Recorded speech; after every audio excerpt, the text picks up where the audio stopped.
All right, so we are going to go ahead and get started. So, good afternoon, everyone. My name is Danny Lauer, and I'm the Assistant Director and Coordinator of Adult and Alumni Career Resources here in the GVSU Career Center.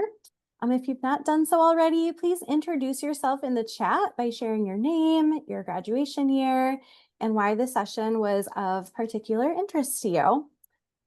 This webinar today is hosted in partnership with the GVSU Alumni Relations and the Career Center, and we're committed to supporting GV grads in their lifelong learning and professional growth, and programs like this is one way that we do that. So I am pleased to introduce our webinar facilitator today, Jodi Oren. Jodi is a seasoned career and business coach with 25 years of experience. She's had leadership roles at Herman Miller, Dow Chemical, and RDV Corporation, and she brings practical tools and inspiring insights to help audiences clarify goals, take action, and go towards their vision. Jodi is a certified career ownership coach and a professional co-activate coach and a GVLM. Yay! Lakers for a So lifetime. yes. So before I turn it over to Jodi, I just want to stress a couple Zoom etiquette rules. This webinar is being recorded, so we will share the recording with you all after it concludes. Please be respectful of others participating in the workshop. So if you need to conduct any business outside of the Zoom, please mute your microphone, turn off your camera before doing so. We will have some time at the end for questions, but feel free to drop any you have during the webinar in the chat, and we will address those at the end. And I think that's all. Jodi, I will turn it over to you. Thanks, Danny. It's great to be here with you. And I'm very excited for what Grand Valley's doing with Lakers for a Lifetime and all the resources, which even, 25 years later, I'm amazed at what we have to offer in our community and continue the learning and growth for all of us, no matter where we are in our careers. So delighted to be here with you all. And just a little sharing. I'm actually in Zeeland, Michigan, so not far from Grand Valley still. I've raised my family here, and we live on a hobby farm out this way, but have enjoyed the sandy beaches of Lake Michigan. Can't get away from it. But I would be curious for those of you that are joining in. Danny and I are also curious where you're coming in from. So if you guys want to put in the chat whereabouts you happen to be, would love to hear. So um, I want to begin first and foremost. So many have chatted in and brought and sent questions ahead of time, and I'm so grateful for that because this really is a question of why do you want to be in business for yourself? What is your why? Or as Simon Sinek says, you've got to figure that out before you start your next thing.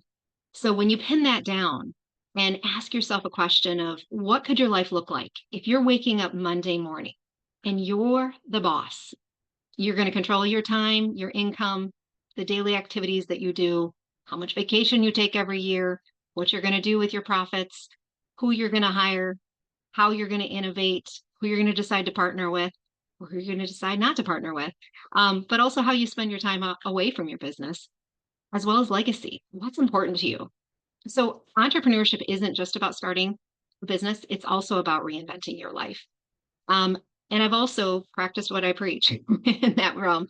My husband and I have been business owners since 2001, and we've started up a lot of things from scratch. Some worked, some didn't. But we've had some long legacies as well, too, of things that we've done and enjoyed greater access to, traveling the world, as well as joining and building opportunities for others overseas, as well as just helping others go through this journey of trying to decide, is business ownership for you or not? Do you have a great idea that can go anywhere? Well, business is a tool. An idea starts oftentimes like a seed. And I'm going to use my background and my little hobby farm here, that analogy for your vision. So if your idea is like a seed, and if business is a set of tools, and you can grow and nurture and create something that can be um, an answer to a problem, a need, or a want, there's probably a viable pathway forward. But researching and searching that out is kind of what we're going to talk a bit about today with a lot of resources and tools, as well as where are you headed? Because business also is like having a baby or a crop to take care of. You've got to nurture it and pay attention to it. You can't just set it on the shelf and expect it to grow. So wherever you're headed, think about what you want your life to look like, even a year from now, and answering that question. ponder those thoughts along the way and think about this as you have time. Oftentimes, people are also trying to figure out how they can answer some of these other things, and they feel like maybe it's too late. And business sometimes becomes that tool and that pathway to be able to afford to have more time to travel abroad or to be able to pick and choose the opportunities that you could bring to others in who you hire or how you treat and build a culture around the values that are near and dear to you, as well as helping other people. So, starting a new career, making a change or a pivot, not only starts with what you know now, what you don't know, but also where you want to get to. So, as you think about that, most people are trying to live a predictable life. We're trying to get all the answers and address all the questions before we even begin. And I'm going to give you a lot of wisdom and some tips here along the way to help you avoid some of the pitfalls as well. But as we consider going forward, what is it about business that compels you or that interests you? Usually it comes down to four things. People want to control their sense of income or how much revenue they can make. Secondly, they want to create a lifestyle that's important to them. I talk to dozens of people every day that have a lifestyle that they've learned since COVID, working remote, being at home, getting their kids off to school, taking care of aging parents, answering the calls, getting the COVID puppy to and from where they need, in and out. Um, and they've got this life that they want to continue to maintain, but now they're being called back to the physical office. Or things have changed. I've talked to tons of salespeople where they've been at the same company for a number of years, and all of a sudden the commission rules have changed. They know that they've generated millions for the company, but now they've got to work double as hard as what they have in the past. And I know plenty of folks that have also changed companies just to get that percentage bump up in pay, just to be close to what inflation might be. Some people have as a strategy, they change jobs about every 3 to 4 years just because of inflation. So there's a lot of things in terms of money and time and control that come out, but there's also some long-term things that people also are considering in using business as a tool to help them grow. That third piece as well. So what does retirement look for you? What does it mean to retire? And how do you want to live when you retire? For those of you that are maybe not too far out of college, it might be the furthest thing from your mind. And some of us in our fifth or sixth decade of life are already saying, whoa, what do I want retirement to look like? And for others still, they're also saying, how can I build equity? If you own a home, with all the craziness we've seen in our housing industry, a lot of people have a lot of equity in their home. But equity is wonderful when you sell it. However, you've got to find another place to live. So equity is a tool and it's only going to get you so far. Business is another tool that you can build equity, build a great business, nurture it and grow it, and you could sell a business for a profit later on. And I have a lot of clients who've done these things. So in terms of whatever your why is, I want you to keep thinking about that. But also, a lot of you have asked, what does it take to make that shift? And even asking a lot of personal questions of what do I have that will be successful, or what are some of the pitfalls or concerns that I need to address now and think about? So it takes a lot to move a business and make that wheel go around. So there is an aspect of, well, leadership and making decisions, making a hard call, as well as managing your money and finances. And we're going to get into the financial, and I've got some specifics on that. But even how do you sell a business? And when you think about business, you've got to think about capital in three ways. There's intellectual, there is social capital, and there is financial capital. But intellectual requires that you be curious, take on an abundance learning mindset, be humble to admit that you don't know it all, you can't know it all. And even the greatest CEOs around the world that run global organizations admit they don't know it all. So part of business is also leveraging and being willing to collaborate and work with others. So secondly, social capital. You've got to get out there and talk to people. And Grand Valley has a great network. We've got a great amount of resources in West Michigan that I'll be sharing too. But also in terms of talking to people, depending on whatever your business idea, product, or process is, you've got to let people know about it. So being a business owner is also about being an ambassador. It's also being a needs assessor, as well as a resource gatherer to figure out how you can better leverage, better coordinate, better communicate, or better build something that's going to be of greater advantages to others once they learn about your business. We're not going to get into a ton of marketing and other sorts of lead generations and things. We don't have time for that today. but they are things to think about. So looking at some of these, what do you have? What do you have currently and what does it take to be an entrepreneur? There's a lot of different kind of entrepreneurs out there. You may also be someone who has an idea, and I can't wait to chat with everyone when we get some time with Danny and Kyle today, to go over the questions that people have shared and submitted. But many of you do have an idea. And I highly recommend, no matter where you are, if you've got an idea on a bar napkin, or if you've got a full-fledged business plan, or if you've already made your first $1,000 in your business, get the E-Myth. It's an old book by Michael Gerber, but it is a story, simple format, basically about a bakery. And you've got three roles in business. You've got that entrepreneurial idea, that visionary that said, "Oh, here's a great idea." Then you've got that technician who comes in and says, "Wow, I can do this and do it well over and over and over every day." Then you've got the manager, and the manager's got to look at all the pieces that play that come in from the supply chain of the bakery to the pricing, to the contracting, to the marketing, to the meet and greet, to the hiring, the hospitality, lease agreements, who's going to clean the bathroom today. There's a lot that goes into a business that sometimes that one idea person doesn't always think about.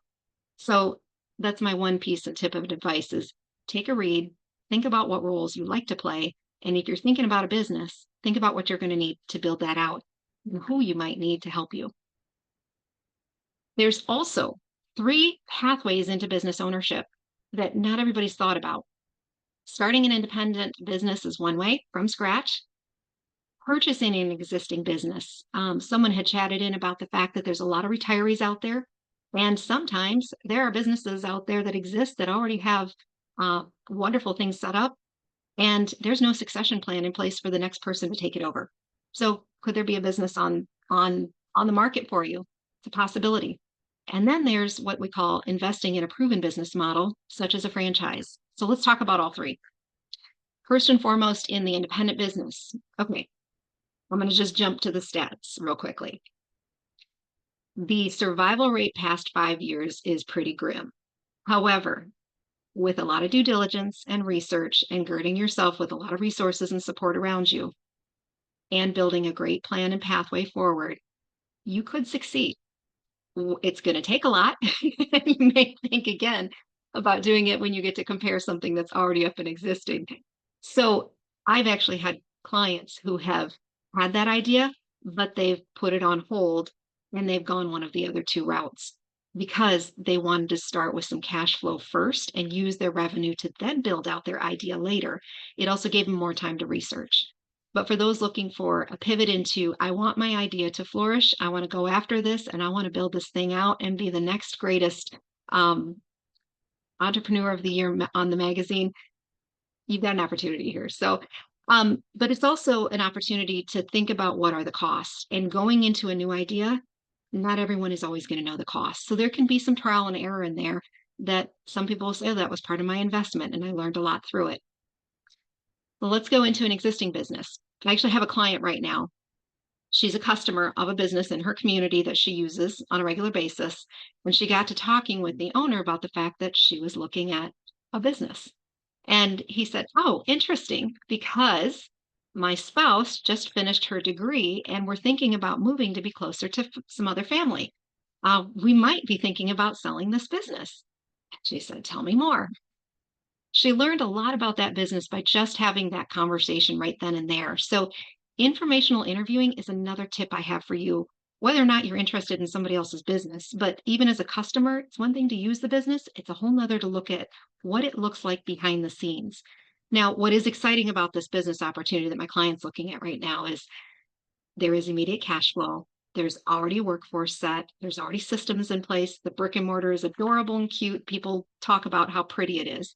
But there's also some aspects of things that might be hidden that she might not hear up front. So you may inherit wonderful opportunities when you take on an existing business. You may also have some other aspects or problems that you didn't know or anticipate. So when somebody's selling something, I have three questions for you to ask up front. Number one is, why is the owner selling? Now, in this case, it seems pretty amazing. They just need to move and be close to family. They've only been at this business for about a year and a half. They're just starting to get profitable. So her thought is it's at the beginning of that bell curve of success. And When she looked at the valuation, she's going to get a CPA, she's got to get a legal attorney involved and looking at all the details. She's already signed what's called an NDA or a non-disclosure agreement. She's not going to give away all their secrets. She's going to talk with them, privately about this and not tell anybody about it. But there's a lot of due diligence that goes into looking at an existing business. So first question, why are they selling? Second question, what is it worth? And what are they not telling you? Sometimes there could be lawsuits or angry customers or angry employees that go off and do a social media campaign against that business. Can you handle that? But also ensuring that you have the due diligence and investigate clearly. It's going to cost you. CPAs and attorneys, last I knew, weren't free. So anticipate it's not unheard of to spend more than 2 or 3 or 5 or 10 grand just to do your due diligence behind the scenes, on top of the fact that there's a big price to pay for the business. But I've also learned that a lot of people are not prepared or knowledgeable to be in business for themselves and by themselves. And that's where a lot of my clients also say, show me something that's already existing and set up, but I can still start fresh. But I want to follow a guide and a map. Now, when I say the word franchise, I invite you all to just chat in right now. What's the first business idea that comes to your mind when you hear the word franchise? Go ahead and chat in. Danny, you can just see what pops up here and tell us what you're seeing. Jimmy John's. I ate there Yeah, on Tuesday. Chick-fil-A, restaurants, fast food, McDonald's. Mm-hmm. got it. You got it. Okay. That's fast food and French fries. Sometimes Muffler Man and even gyms will pop up a lot. There's a ton of franchise business models that are brick and mortar that people see and are familiar with. And that's what sets franchising apart. Hey, it's a model. I can follow it. I can be successful. However, there are 80 plus different industries across the franchising realm that include things like children's education, business to business consulting, financial advice. There's also things in logistics, home services, design, as well as other sorts of things that you can get into on the environmental side or even the pet industry. So don't limit yourself to just what you see in a brick and mortar model. There's a lot of businesses that you can even do from home or what we would call semi-absentee or mobile, where I've had clients who have shifted, and I'm going to tell you a quick story right now. Grand Valley alumni, actually, police captain, 10 plus years on the force, and just burned out. We don't need to talk about what our police force and first responders to go through on a daily basis. There can be a lot of burnout. And yet, you sometimes get to a point in your salary where it's hard to walk away, as well as what you've earned and put in your education and your experience and all your knowledge. How do you pivot? How do you recreate yourself? Well, through some career coaching and time I spent with my client Wes, we went through and worked together for about 5, 6 months. And he explored what would it take to reinvent and get into a different career. He didn't want to spend the money to get another degree. He didn't want to take the time and have well, probably even more than cutting his pay in half, he would have had to take most likely to start over in some other industries we looked at. He didn't want to take the time to have someone and hopefully teach him or show him the ropes to the point where he could earn the rights to get back to the salary he was used to earning. So he said, well, what about looking at business? And he had flipped a couple houses, so he was a bit handy. He said, I'm not a perfect technician and a finished carpenter, but I can make it work and I can usually leverage and hire some guys. Leadership was something that he exhibited in his day job, as well as, taking care of task force and other sorts of things and being a good communicator. Well, one of the things we looked at was there are handyman businesses in franchising, and some of us get mailers or magazines from our community coupons and things that you get. A lot of those businesses are franchises, things from gutter cleaning to roofing to windows to any sort of thing that needs to be fixed, procured, heating, air ventilation. You also have folks in the trades. Well, there's a franchise business model already set up to help technicians run and manage a business. And Wes leveraged, and we looked at 3 different franchise models for him to compare and contrast, as well as seeing what it would take to get there. So there's a lot here that you can learn and look at and leverage by just exploring and going through what I like to call the discovery journey. And it is definitely like going through new employee orientation, but also sitting at the boardroom with the board of directors and getting all the insights into the finances and the costs, the strategies, the platforms, and the systems that they use to run a successful brand and business, but they're leveraging and sharing that with their franchisees as business owners. So, one of the neat things about the business is if you're looking for collaboration, you're looking for a guidebook, and you're looking for all the pieces that you need to put in play to launch, grow, and then manage a successful business, it can be a great model to compare and contrast. And I've had clients go through with me, learn and explore that in addition to thinking about their own idea, but also looking at buying an existing business. So, three things to think about for you that oftentimes people didn't even realize those options were out there. And it doesn't cost you anything to go through and compare and contrast. I work kind of like a real estate agent on that part of my business. And whenever somebody finds something, the business community thanks me for introducing and finding a great new owner. So keep that in mind. But back to most of the things that I already chatted about. The other thing about the franchise industry is you have a highly regulated industry that's run under the Federal Trade Commission. And in the 1960s, somebody mentioned Jimmy John's. Well, there's also some other sandwich companies years ago that do not exist anymore because some of those franchisors got greedy and their supply chain cost their franchisees way too much, where it got to the point where their margins were really tough and they were struggling to stay in business. Well, the Federal Trade Commission mandates and makes sure that before any franchise is ever submitted and brought in, the business has to prove that it's been profitable over and over, as I've mentioned. And part of that is that then they share with you their guidebook, their contract, their details, so that you can thoroughly investigate all the way down to what's called Item 19 of the franchise disclosure document. Item 19 is the famous item because it shares how much revenue has been generated across that entire brand by every franchisee owner in the industry. So if you like having data and comparing and seeing what's there, it's a great place to compare. Franchises are not just awarded though, franchises are awarded, they're not just invested in. So it is kind of a dating game, and you do need to make sure that you treat it like an interview because you're checking them out, they're checking you out, and it's got to be a fit culturally as well as financially positioned. But then there's also the fact of what do I need? No matter what business I go into, let's say you've decided already, who do you need in your corner to support you?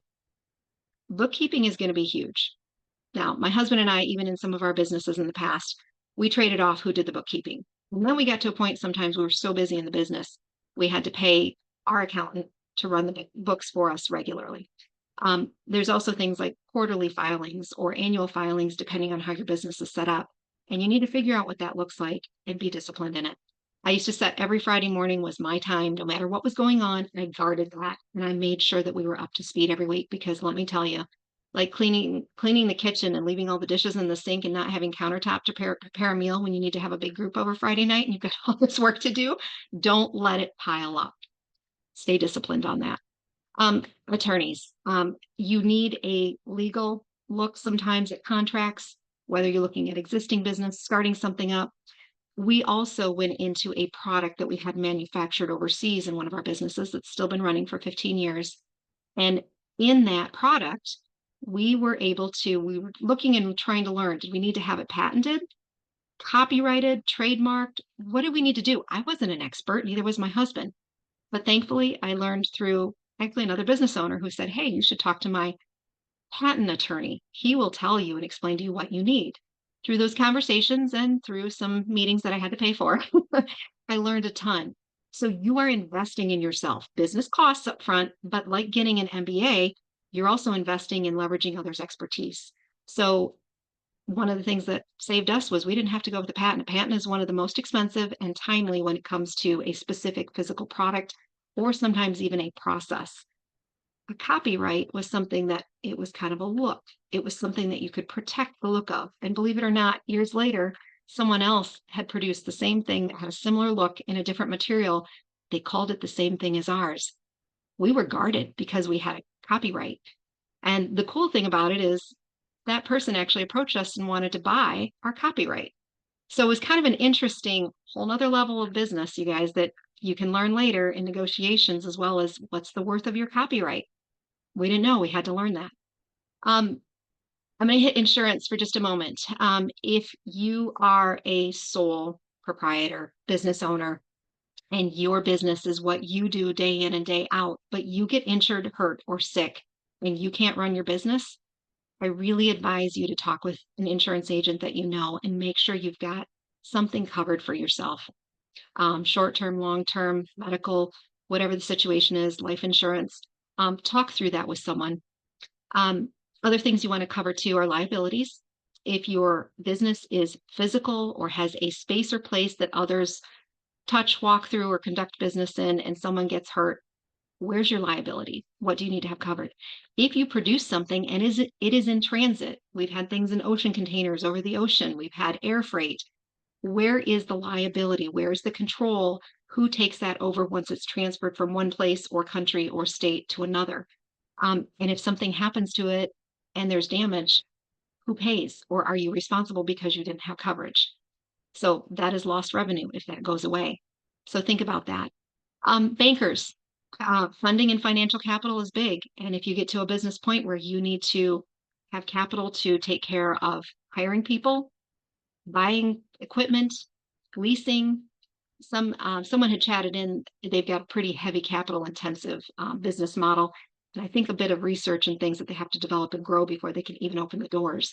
Well, you're talking some pretty big financial lifts there. Having a good business plan that you can present and talk to bankers, as well as other financial funders. And we're going to talk about that even beyond the banks. There's funding out there and it's readily available. But getting it to a point of, I have a seed idea. Will you give me money? It's pretty tough. You've got to really prove to someone that you're going to be financially profitable before they just give you money. But banks and loans are also in the business of making money off of what they loan you. Can your business sustain it and pay it back? And what are the terms and timeframes in which you need to start making payments? That can make or break some businesses.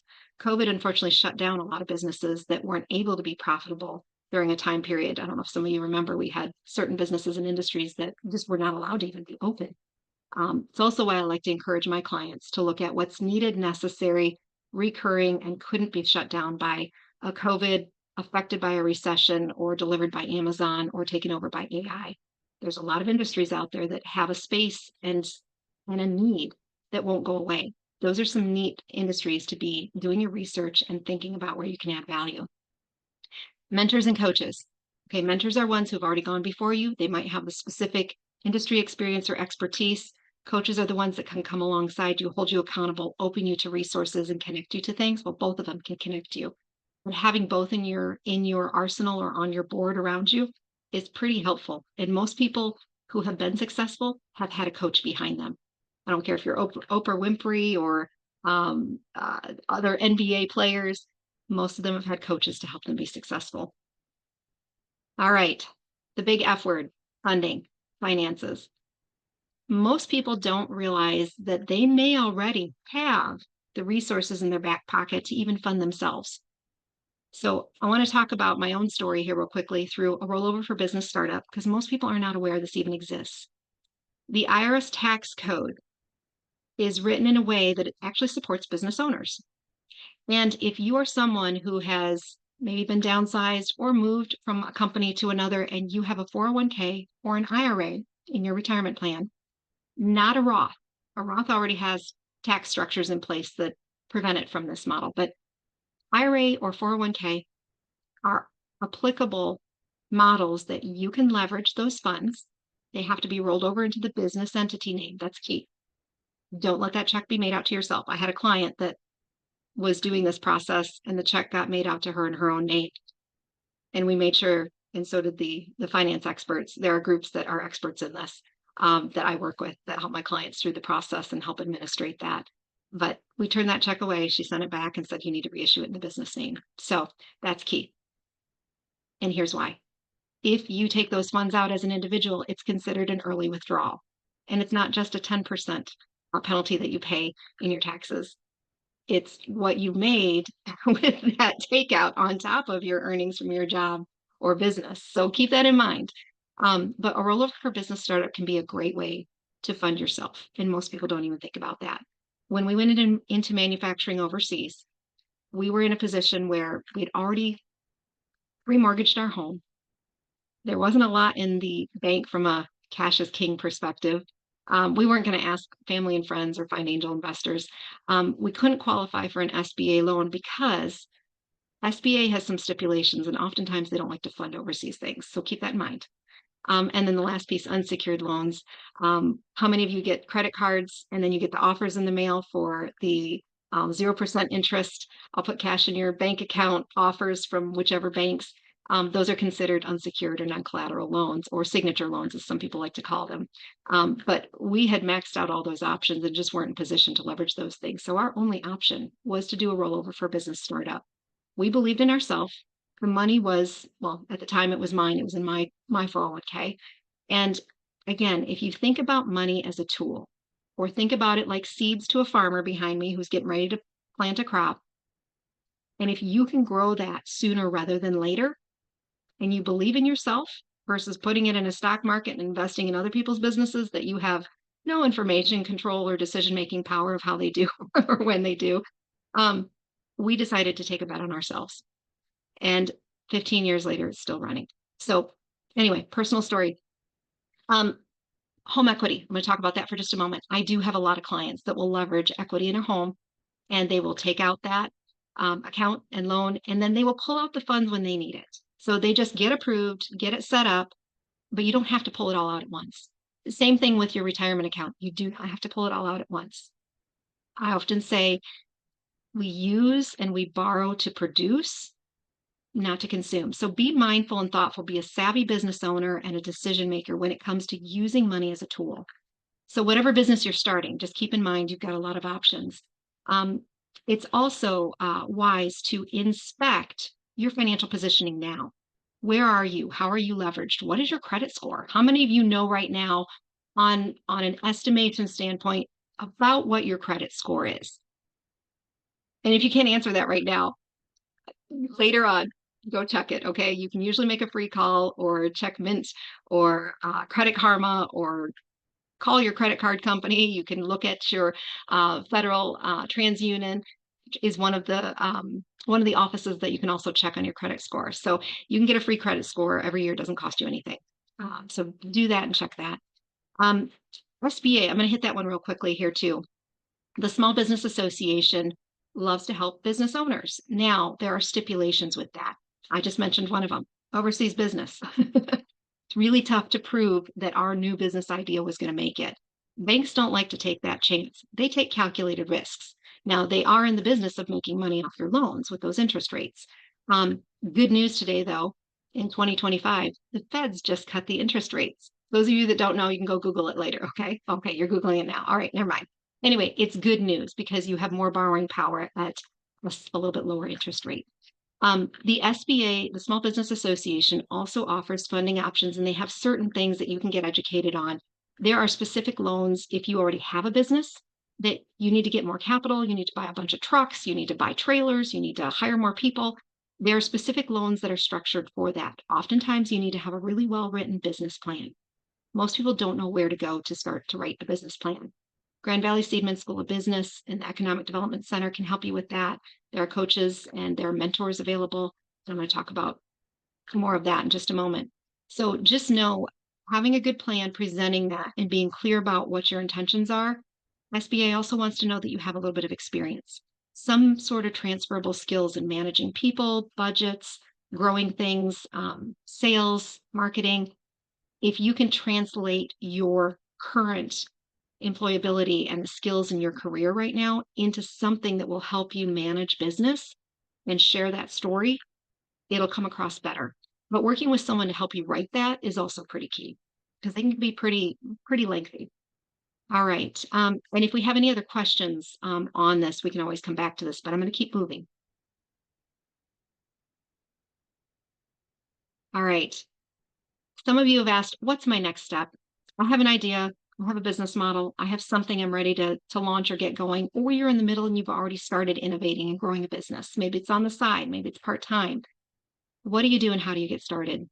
Well, the Small Business Association on their website, this is right from them. It tells you how to plan your business. There is a lot of market research that comes into this. No successful business happens overnight. And if anyone tells you it will, run. It takes time. So you also want to calculate, after you write your business plan, how do you calculate what your startup costs are going to be? And oftentimes, if it's a brand new idea, you might not know. But talking to others that are in similar industries or closely related, models of businesses, you might be able to get some estimates, and you can also do a ton of research yourself. And I've got more resources on that. But also establishing your business with credit takes time. A lot of people like to leverage their personal credit to help then fund the business, but you've got to keep track of that. If you're going to loan money to your business, have a good bookkeeper who can monitor and keep track of those loans in your chart of accounts. Learning how to use things like QuickBooks or watching some tutorials, it will help you start to even think about, as my business grows, here's some areas and categories that I need to be doing research now so that I can be thinking long term about things I'm going to have to manage. So, um, SBA also talks about buying an existing business or a franchise. Again, planning out what you're going to do with what you leverage is part of what you've got to learn. But launching in and of itself doesn't happen overnight either. There's a lot of registration, applications, and forms that you're going to have to get set up. Most people don't know and aren't familiar with that. Take a look on the websites and get familiar with some of those forms and structures. Just even reading the questions that you're going to have to fill out, again, helps you be a smart and savvy business owner, prepare down the road of what information you're going to need to supply. Other things in here I've already talked about as well, but even as you manage and grow your business, you're going to need to be thinking about setting money aside for taxes. If you don't plan ahead and even have a separate account maybe set up to have your taxes ready, you might get surprised. And we don't want to do that. So managing your finances or hiring someone to do that with you, you can hire a part-time bookkeeper. They can work Friday morning like I did in our own business. It doesn't have to be an 8 to 5 sort of a thing and freak you out about coming up with money to supply someone else with a salary. So it can be part-time. Grow with steps that you're going to think about over time. You can also leverage a lot of things through the tools that we have with AI. AI is an efficiency saver. It will help you. And we're going to have to learn to leverage it instead of letting it just take over because it is a tool. So use it. Um, Cybersecurity is something, if IT is not your jam, you might need to find a partner that can manage it for you. Um, when your computer shuts down or something happens and you need to run your business, make sure you've got someone in your back pocket who can help you out with that. There's a lot of other things to consider, and we don't need to go down the disaster side of things, but there are things that can happen. However, learning what people have done, for those of you that want to be conscientious and cover everything that could go wrong, you can go into analysis paralysis. However, if you do want to go down that road, look with the worst case disasters and what people did in business and how the SBA or local regional or state organizations have helped people through their business and rebuilding. Hey, things happen, but knowing where you can go to get resources and help is important, but also knowing how can you support you and your family if something bad happens.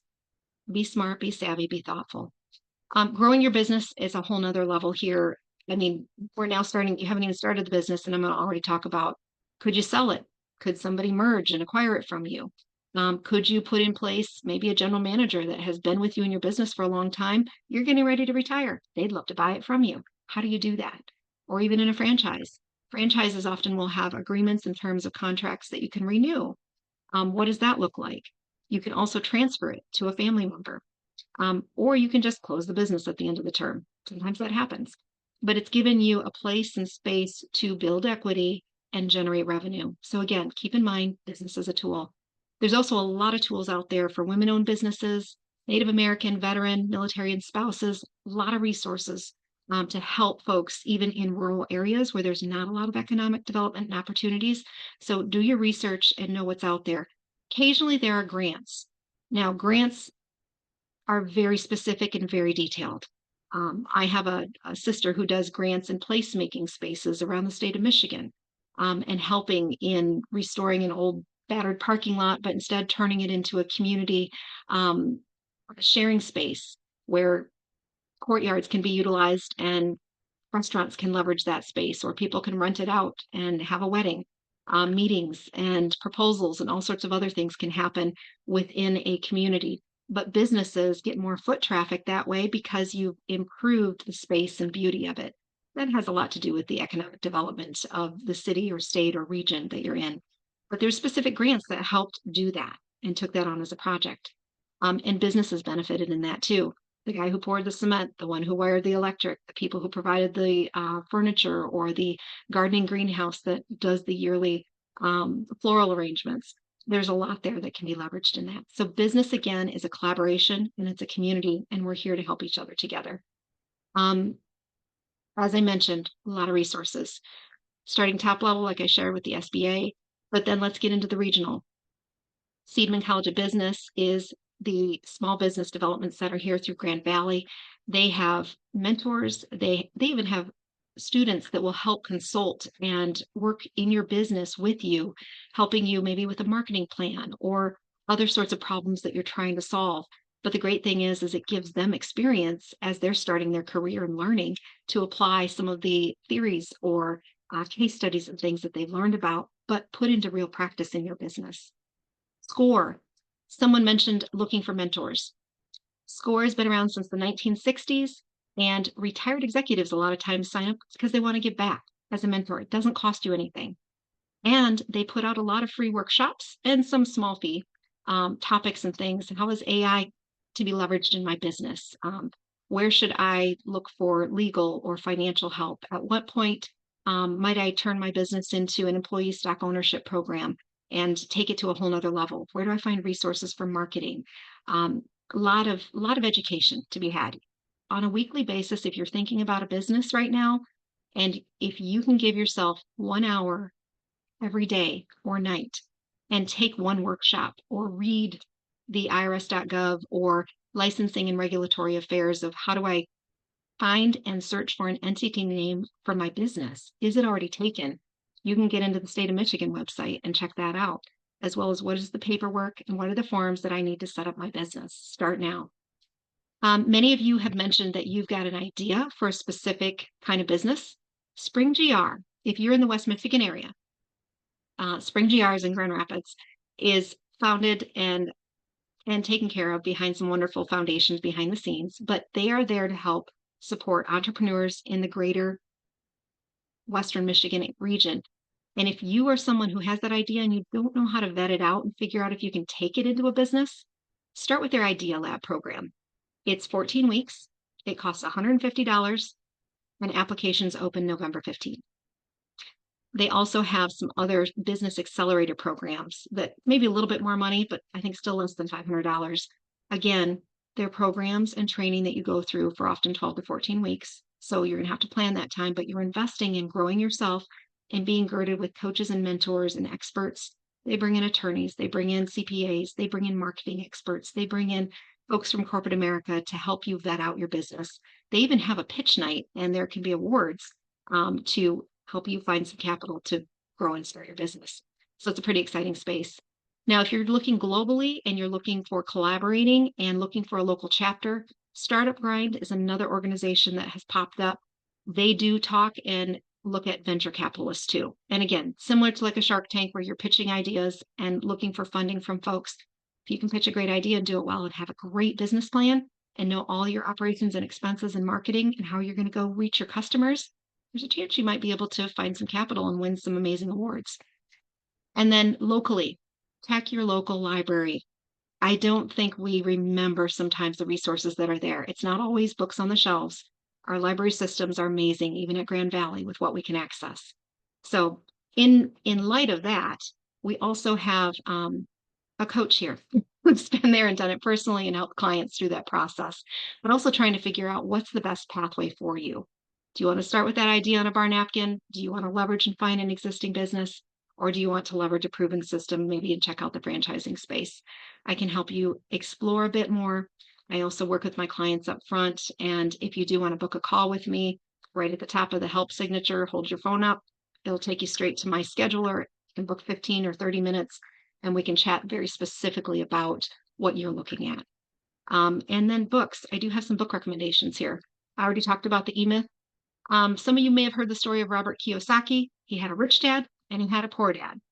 And that talks about the mindset of how we use money as a tool and how we think about trading our time for a job to give us a pay or trading our time to leverage systems, ideas, businesses, and growing something larger than ourselves. That's business. And his rich dad taught him that. For those of you that hate selling or don't like to be out there or don't want to put your face out there. To sell is human. Just get the book, listen to the podcast, Google Daniel Pink. There's some great anecdotes and mindsets in there and some great case studies and stories that he shares. Those of you that are saying, I want to be really disciplined, I really want to go after this, but I need to check some habits in my life. Atomic Habits is a great one. Pick it up, grab it from the library, get it online, audiobook, whatever your jam is. Ben Horowitz wrote a book called The Hard Things About Hard Things. A lot of case studies and stories in that, in business, and those who have started up and gone through things. And he tells some of his own stories as well. And then finally, Simon Sinek, make sure you know your why. What is your motivation and driver? Because that will be the fuel when the going gets hard and you're making tough decisions, or you haven't eaten out with your family for months because you're so focused on growing this business. People can fizzle out. But if you keep in mind that you're creating something for the future and you're willing to work like no one else is willing to right now so that you can live like no one else can afford to later, you've got something that you're reaching for. What is that? And then your career revolution. I'm part of a great coach network with the Entrepreneur Source. There's nearly 250 of us across North America. We wrote a book together with Terry Powell about reinventing your career and about the options, the mindsets, the changes and challenges that are out there, but especially in the workforce. Because let's face it, jobs aren't here to stay. People are changing jobs proactively on their own. Sometimes companies are making the decision for you. And the World Economic Forum just posted in their 2025 report that if our world is made out of 100 people, let's just pretend for a minute, 59 of them are going to have to reinvent themselves by 2030. That's just 5 years away. And of those, many others may or may not have an opportunity to reinvent themselves in what they already know. So we're going to have to continue to learn and grow. And if you can take an abundance mindset and keep learning and be resourceful, be humble, ask questions, especially the what and how questions. Not the did you, but the what and how will open people up to share their stories and details of how they got to where they are or what they did differently. So again, what's it take? Is this for you? Only you can figure that out. But if you'd like to have a conversation, I'm happy to share further with you and take it to a whole nother level. Now, I shared with you Wes's story going from handcuffing to handyman and helping people.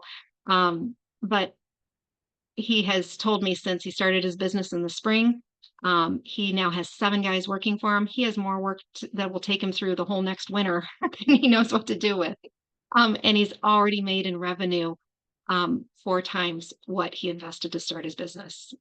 Pam's another story. Pam's also become a good friend. We keep in touch in her business. And she went from climbing the corporate ladder at the Home Depot company and being burned out, working 80, 90 hours a week, having to take strategic long weekends just to recover and breathe a little bit. She didn't want to keep climbing the ladder and she was looking to reinvent herself. She was very skeptical about the whole idea of business ownership. She and her family had talked about the fact that how can immigrants come from other companies or countries with a few dollars in their pocket and then own all the 7-Elevens in the region. I mean, it happens. And yet it took a dream, it took fortitude, it took research, and it often took some sort of financial lift of others coming around and supporting one person to help them find the right pathway forward. And finding a proven model was one of those ways that people got there. But for Pam, we ended up on a journey and a search going back to what she loved, her strengths, who she was, what she was about, and where the aha moment lit up. And it happened to be in training. It happened to be in marketing. It happened to be in teaching. It happened to be in showing people a better way of doing things. And of all things, she was also pretty excited about dogs and dog training. And I happened to have had a dog training model come up in my network that I became aware of. She was already looking at 3 different businesses and 3 different industries. Nothing was really quite, she was doing the due diligence and she was learning a lot, but wasn't quite hitting that. And as soon as this one came up and she got to talk to the founder of that business, something lit up and she's like, this is what I want. Pam now works less than 40 hours a week, more if she wants, usually less, but she has enough clients and she's worked hard and gone through all the training that she needs, but she now has one of the best stories, a whole new lease on life. And when a family was afraid to go to grandpa's house because of how the dog acted, Pam came in, the family got her to grandpa's, and she was able to use the training and leverage all the pack mentality leadership and teach Grandpa and his dog how to work better together, as well as how to work with the grandkids when they come over. Now the grandkids love going to Grandpa's. So we have a very happy family. That's part of Pam's benefits, and what her business has done is changing people's lives with their pets. So just another example of another story. But I'm going to open it now to questions. And Danny, I'm going to let you lead that with what you see first, and we'll go from there. Awesome. Jodi, thank you so much. I learned so much and so informative. So yeah, we have a little bit of time left for questions. So please feel free to send your question in the chat. I wonder if we could even have folks unmute and ask a question if you have that. So yeah, we'll open it up to you all.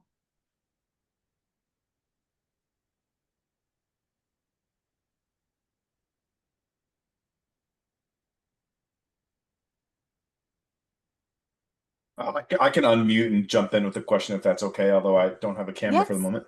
Thank you, Yeah, Bradley. go for it. Yeah. Yes, so I'm a new business owner. I'm an accountant. Started about a year or two ago, and one thing I'm really focused on is trying to meet other new business owners. Just kind of Great. trying to find ways that we can lift each other up, just boost each other up. I know like a new electrician, so when someone in my area needed an electrician, I was able to refer some work to him, and he kind of returned the favor. Like, how do you recommend kind of building some of those connections, or even just meeting other business owners that are, maybe valuable connections to have? Absolutely. Thank you for that, Bradley. Bradley, what part of the country are you in? I'm from Grand Rapids, but I currently live in Chicago. In Chicago. Okay, great. I'm going to give you a couple resources. First and foremost, if you haven't already, get with your local chamber of commerce.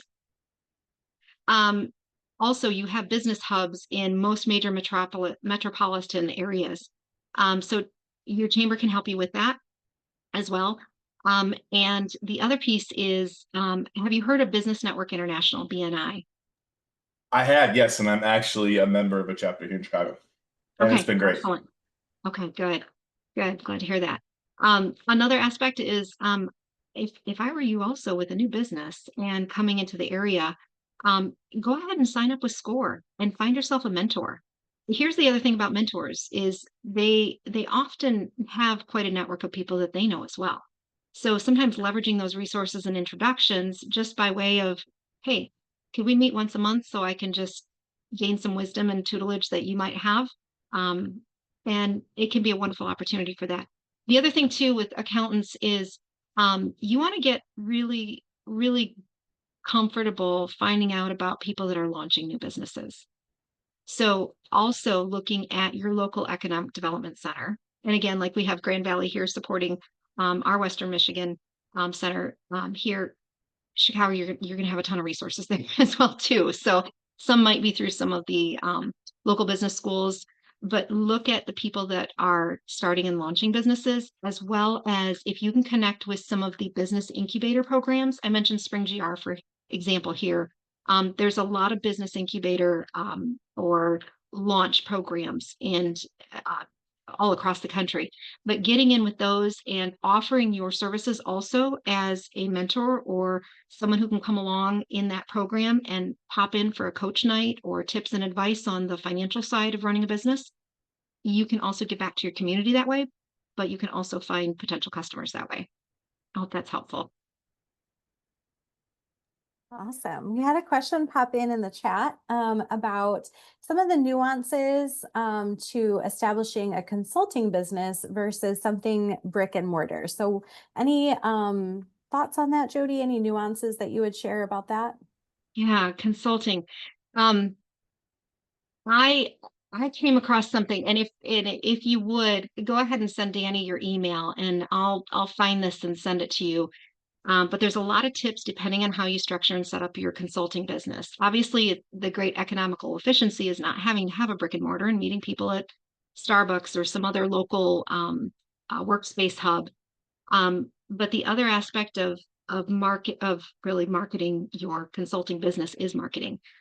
I have talked to thousands of consultants through the years who have left corporate America, said, I'm gonna consult. I have all this knowledge I want to share and help others.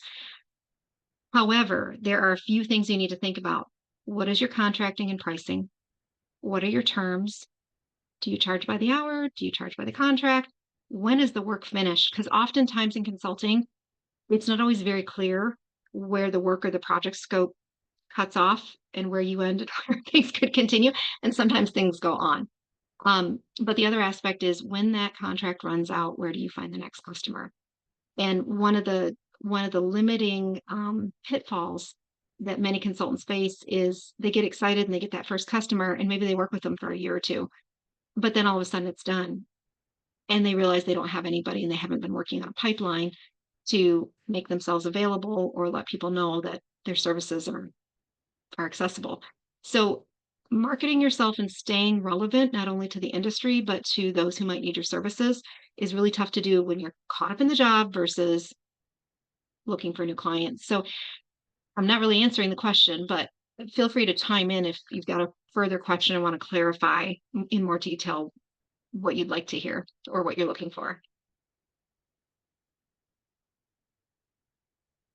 No, I think that was really helpful. I don't have anything specific that I was looking to hear, but those top of mind thoughts that make consulting a little bit different than a standard, franchise or business with a lot of startup costs, right? Like you can pretty easily establish an LLC and get some, liability insurance and throw yourself out there. But there's better ways to do it than others, and so I was just looking to hear a little bit about that. So that was helpful. Thank you. Yeah. Thank you, Colleen. I appreciate that. Yeah. And I will find that research piece, it came from consultants that had a long-term tenure in the industry, and they gave a lot of wisdom and bullet points and things to think about. So I'll find that, send that to you. That sounds great. Thanks, Jodi. Absolutely. Excellent. Any other questions? I don't see any other ones in the chat, but I want to give a moment for anyone else who would like to unmute and ask a question as well. I can jump in with one more and I will be Sure. brief. Any thoughts on joining like the board of a nonprofit organization, kind of particularly to develop business? And two, how do you recommend finding like volunteer opportunities in general or like specifically serving on a board for a nonprofit? Oh, absolutely. Those opportunities are all around you and sometimes not being marketed by the nonprofits, but our world needs help. There are folks that do sit on boards and they're only at the quarterly meetings, not really involved on a regular basis. But there are folks that if you want to sit on a board role and help advise and help them think through the running of the organization, that's great. You could also offer your services to help consult in a project or a season they might be going through, especially in that accounting world. Um, tax filings and positioning yourself, fundraising. We're going into fourth quarter and maybe they're not yet there at the end of the year to have all the funding that they need going into the new year. So helping them be proactive in that, I think that's a great advantage that you bring to the table. If you can share that in even just a quick message to a dozen nonprofits that maybe you happen to already know or have a connection with. The biggest thing in the networking and finding those opportunities is if you want to volunteer your time, that's great. And yes, as a business owner, there are going to be opportunities that come back to you. Is it going to be right away? Maybe not.